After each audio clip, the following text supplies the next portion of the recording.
Have you ever wondered how close you've come to danger without even realizing it? At Shivering Vault, we take you there, one story at a time. Get ready for today's unnerving journey.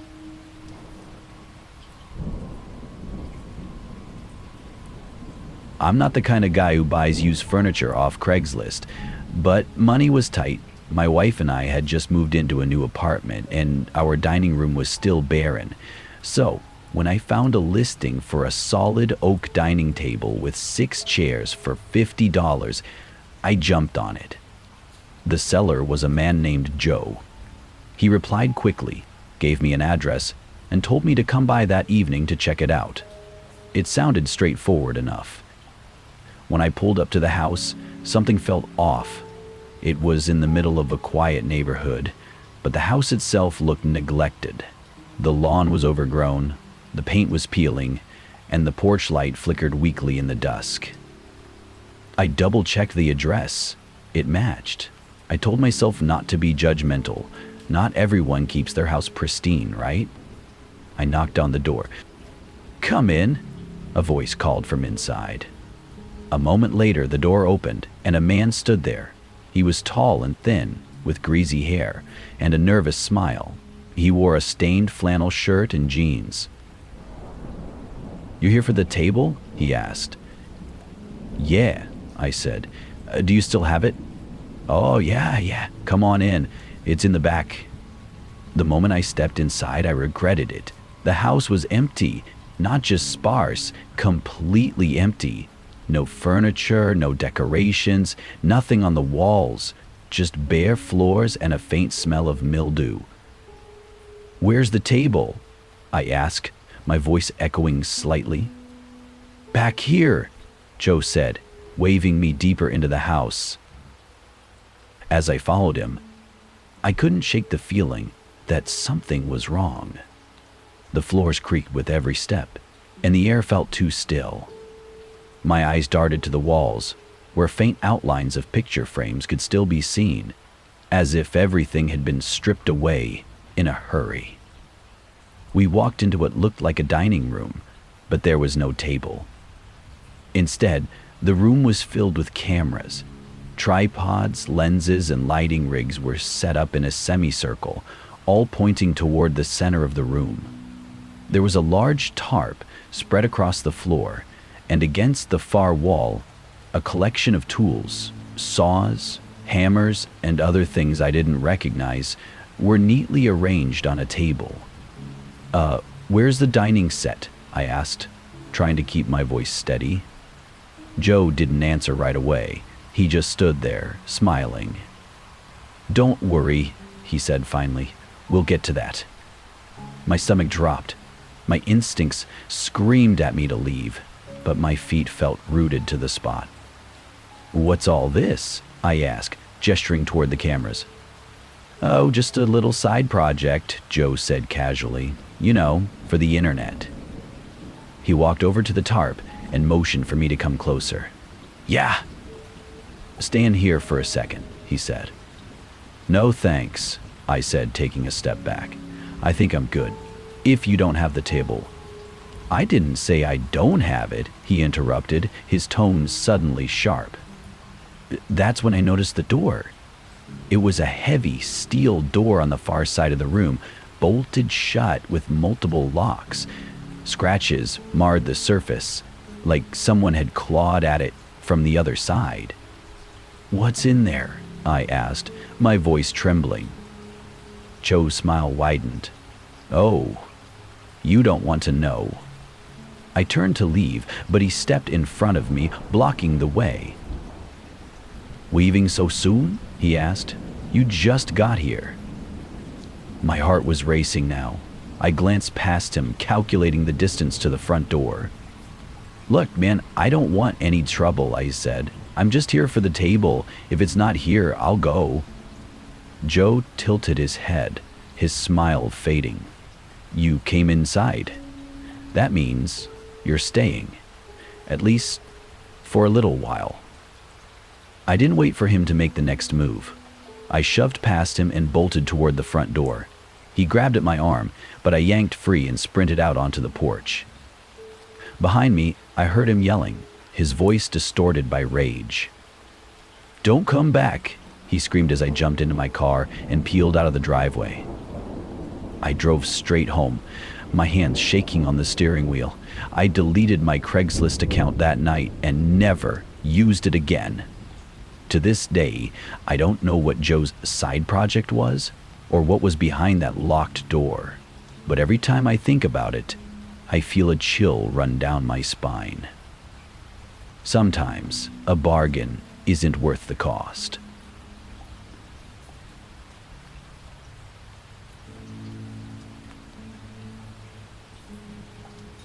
It all started because my old roommate Sam bailed on me 3 weeks before the semester started. She got accepted into some last-minute internship across the country and left me scrambling to find someone to split rent with. I was desperate. Rent was already too high, and I couldn't afford the place on my own. After exhausting all my options with friends and mutuals, I turned to Craigslist. That's where I found Jessica. Her email was short and professional. "Hi, I'm a grad student looking for a room. I'm quiet, clean, and can move in immediately. Let me know if you're interested." She attached a picture, a normal-looking woman around my age with dark hair and glasses. She seemed fine. We met in person at a coffee shop.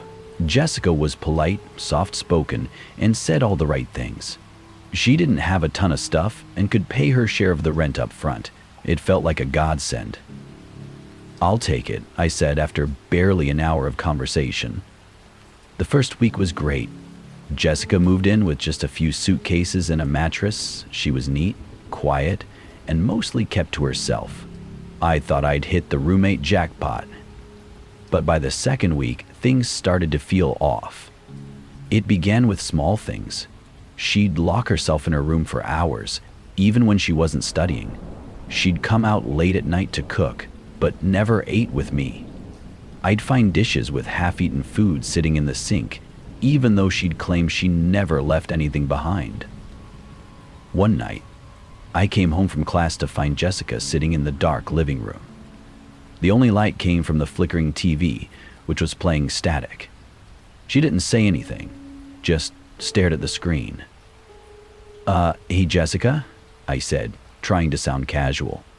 She didn't look at me. "You were late," she said softly. "What?" "Getting home," she replied. "You're usually back by 8:30. After that, things got progressively weirder. I started noticing her door would be open just a crack when I walked past, like she was watching me. Sometimes I'd hear faint whispers coming from her room late at night, but when I asked, she'd insist she wasn't on the phone. Then came the locks. One day, I came home to find a new deadbolt on Jessica's door. She hadn't asked me or told me about it. When I knocked to confront her, she opened it just wide enough to peek through. "Why did you add a lock?" I asked. "I needed privacy," she said, her tone flat. "It's nothing to worry about." "But this is my apartment," I said, trying to keep calm. Her gaze hardened. "It's mine too." The final straw came a few weeks later. I was cleaning the bathroom when I noticed something strange. Inside the cabinet, tucked behind the spare towels, was a small notebook. Curious, I opened it and instantly regretted it. The pages were filled with my name, over and over again, in increasingly frantic handwriting. Some pages had disturbing sketches, stick figures in violent poses, surrounded by dark scribbles. On one page she'd written, "She thinks she can make me leave. She'll see. She'll see." My stomach dropped. I confronted Jessica that night. "What the hell is this?" I demanded, holding up the notebook. She didn't deny it. She just smiled. "I like to keep track of things," she said calmly, like it was the most normal thing in the world. "That's it. You're out," I said, my voice shaking. "You're not on the lease and I want you gone by the end of the week." Jessica's smile faded. She stepped closer, her eyes cold. "You can't make me leave," she whispered. I called the landlord the next day, but legally, I couldn't evict her without proper notice, even though she wasn't on the lease. It was a loophole I hadn't considered. When I told Jessica she had 30 days to leave, she laughed. Not just a chuckle, a full-blown manic laugh. Over the next few weeks, she made my life hell. I'd wake up to find the fridge empty even though I'd just gone grocery shopping. My textbooks disappeared, only to reappear in bizarre places, under the couch, in the bathtub. She started blasting music at random hours, then acted like nothing happened when I confronted her. One night, I woke up to the sound of my bedroom door creaking open. "Jessica?" I called out, my voice trembling. No response. I turned on my bedside lamp, but no one was there. I finally had enough. I called the police, explaining the situation. When they arrived to talk to Jessica, she was eerily calm. She even offered them tea. "She's lying," Jessica told them, her voice dripping with sweetness. "I've done nothing wrong." The officers said they couldn't remove her without an eviction notice. I felt trapped in my own home. The night Jessica finally left was the worst of all. I came home to find the apartment completely dark. All the lights had been turned off, and the air smelled metallic. When I flicked on the living room light, I saw it. My furniture overturned, knives stuck into the walls, and on the coffee table, the notebook. A single message was scrawled across the open page. "You're lucky I'm leaving." Jessica was gone by morning, but the damage she left behind wasn't just physical. For weeks, I couldn't shake the feeling that she wasn't done with me, that she was still out there, waiting. I changed the locks, blocked her number, and even moved apartments at the end of the semester. But sometimes, when I'm alone at night, I'll hear faint whispers through the walls or notice a shadow that lingers too long outside my window. I tell myself it's just my imagination. But deep down, I wonder if Jessica is still keeping track of things. And I'll never, ever use Craigslist again.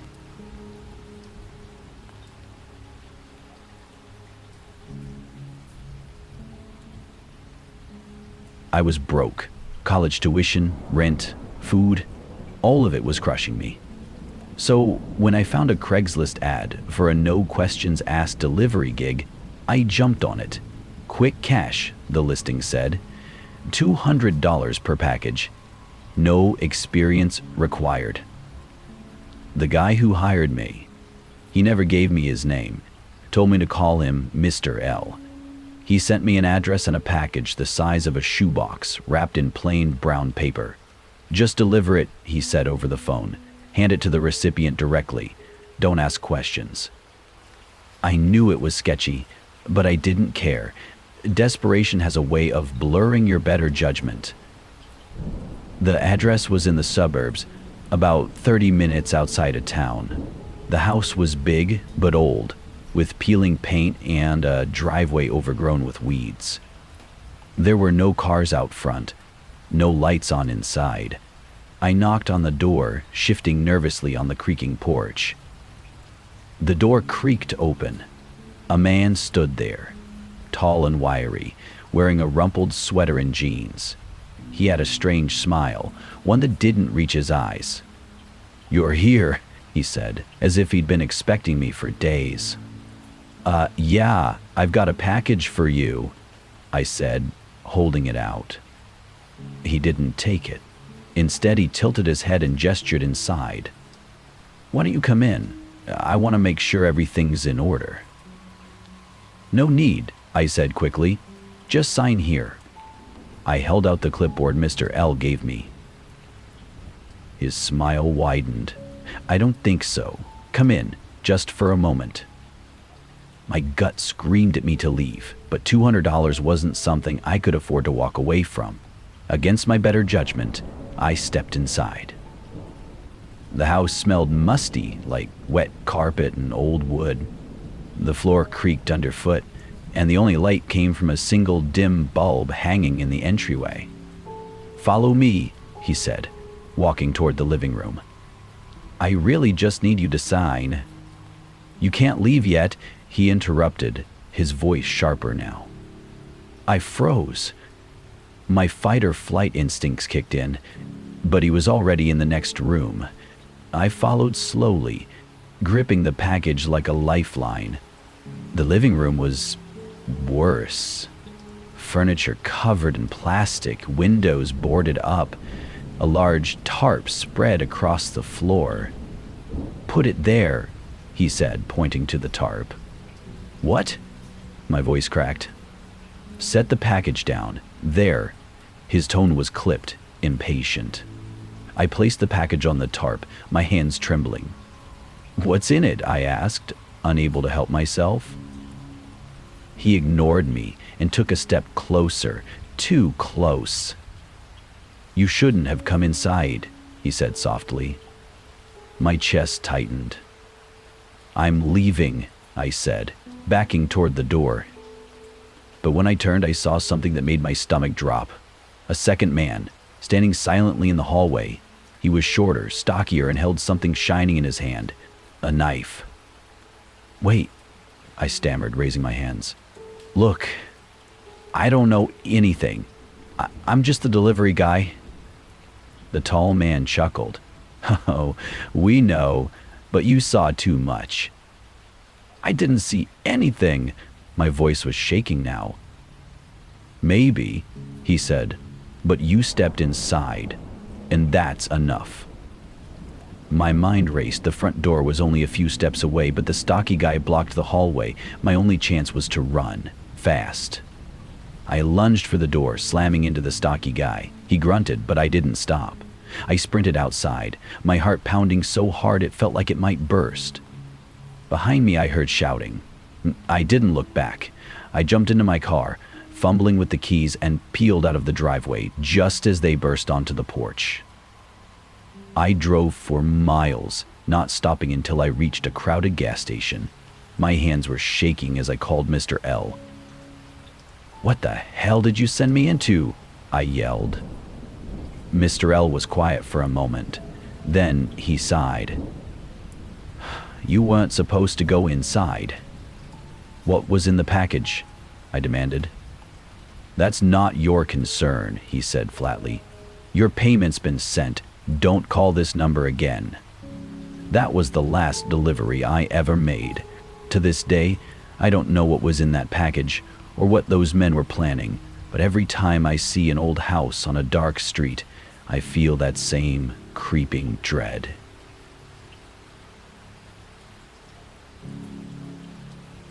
That's it for today's tale from Shivering Vault. If you have a story worth sharing, drop it in the comments or send it our way.